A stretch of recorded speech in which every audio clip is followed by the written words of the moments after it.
Okay mga ka-TH, nandito tayo ngayon sa isang area na parte ng Leyte.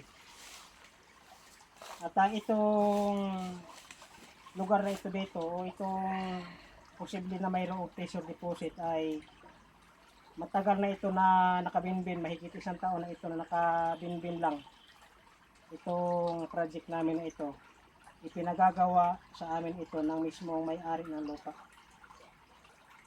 Ito mga ka-TH, ayon sa nabanggit ko na sa inyo na yung mga giveaway pressure deposit ay natatagpuan iyon sa mga gilid ng sapa kagaya nito. Ito. Ngayon, nakita niyo ito mga ka-TH, itong bato na ito. Ang hugis ng bato na ito mga ka-TH, ang kahulugan nito ayon sa libro ng Yamashita Treasure Hunting ay giveaway treasure deposit ang kahulugan nito. Na kung saan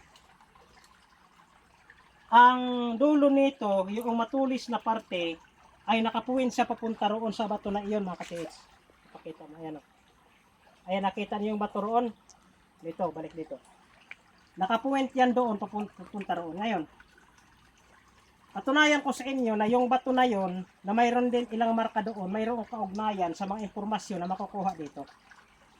Ito mga ka-TH, oh. Ang kahulugan nitong marka na ito ay jewelry, pwedeng boxes of gold. Yan, na kung saan mayroon yan guhit na ikinunik dito sa tapyas ng bato na ito. Ang tapyas ng bato na ito mga ka-TH, ang kahulugan naman nito ay treasure, ang kahulugan nito. Na kung saan nakaharap ito papunta roon mga ka-TH, doon na direksyon. Yan, nakaharap yan papunta roon. Wag na, ano muna namin ito. Ngayon,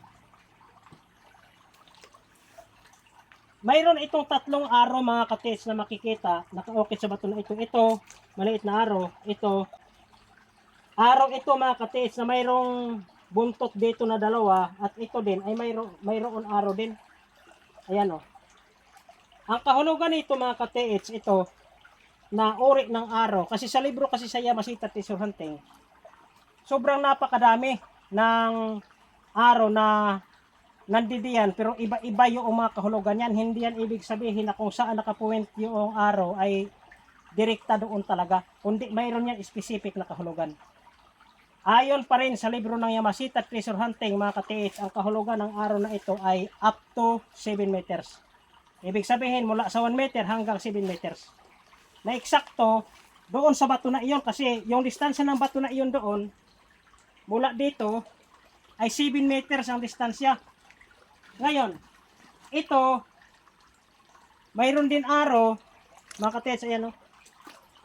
Mayroon din siyang araw na ang kahulugan nito mga ka-TH naman ay inverted direction ang kahulugan nito. Ngayon, dito naman itong bato na ito mga ka-TH ay hinugis nila ito. Itong parte na ito ng bato dito ay ginawa nila yan na pointer papunta roon na direksyon. Papunta roon na direksyon mga ka-TH doon. Oh. Ayan. Okay, balik dito. Na kung saan itong nakausli na parte o maliit na bahagi ng bato na ito na ginawang pointer nila papunta roon na direksyon ay mayroong katabi na marka na ito, ang kahulugan naman nito ng marka na ito ay treasure pa din. Treasure. So, i-apply natin itong kahulugan nito na up to 7 meters. Yamang sinabi nito na up to 7 meters, so eksakto doon sa bato na iyon. Tapos ito naman na bato na ang kahulugan ay giveaway treasure deposit ay nakapuwint papunta roon. So, hindi na tayo dito magdidepende mga ka-TH sapagkat ang mga impormasyon na ating nakuha dito ay tumuturo dito. So yung marka dito mga ka-TH, ang siyang babasihan na naman natin dito kung saan tayo pupunta para matrace yung digging point na deposit. Dito tayo.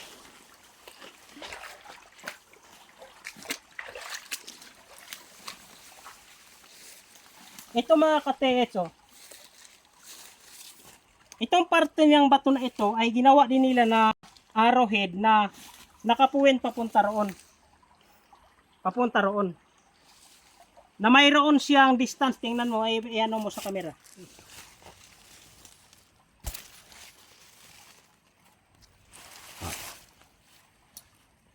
Ang kahulugan ng ano na yan ay distance yan mga katits, na nasa 5 to 10 meters yan.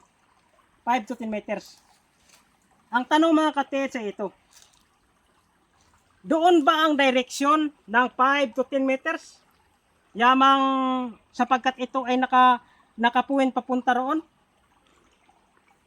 Hindi natin pwedeng gamitin papunta roon sapagkat ang sinabi roon ng isang araw doon sa bato na iyon, ang sinabi roon na inverted direction. So baliktarin natin iyan kasi inverted direction eh. Ngayon, may apply talaga natin ang inverted direction mga katiit sapagkat itong bahagi na naman ito ng bato ay nakapuwin pa rin sa papunta roon. Nakapuwin sa papunta roon. So, ang tanong, kasi dito na tayo na direksyon, kasi ito talaga yung sinasabi nila, nandito.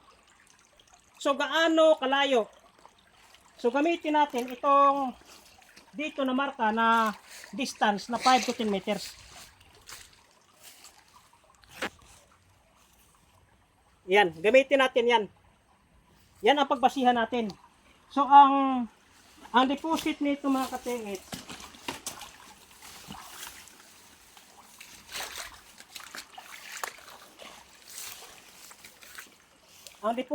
mga katiit, posible na dito.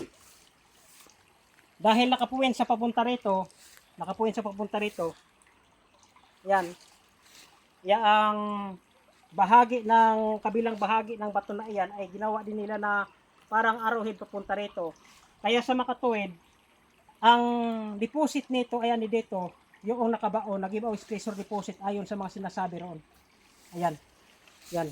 Kaya eksakto din ito, pasok siya sa distance na ginamit doon, inilagay doon na 5 to 10 meters. So posible ito talaga dito. So ito yung magiging digging point dito, magte-test dig dito.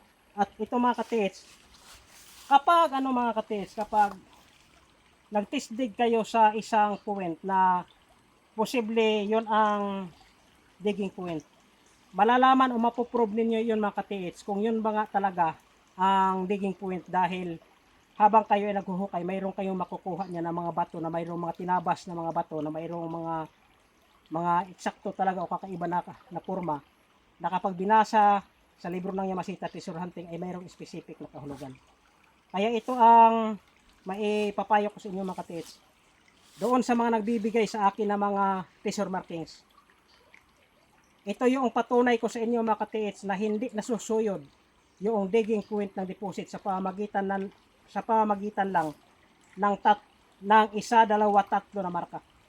Kailangan marami talaga, dahil kapag mayroong deposit ay mayroon din yan mga marka na nakaukit sa bato, hindi lang isa, dalawa, tatlo, kundi marami pa. Na kapag dinugtong-dugtong ang lahat ng impormasyon ng mga marka na iyon ay masusuyod yung eksaktong digging point ng deposit, at malalaman din kung ang deposit ba ay giveaways o kung ang deposit ba ay ano doon sa loob ng tunnel. Yun lang ang ko sa inyo mga katiits. Kaya kapag kayo ay kukuha ng mga marka, damihan ninyo para madali natin masuyod. Matulungan ko kayo na masuyod natin yung digging point ng mga posible na deposit na nandiyan sa mga area ninyo. Yun lang.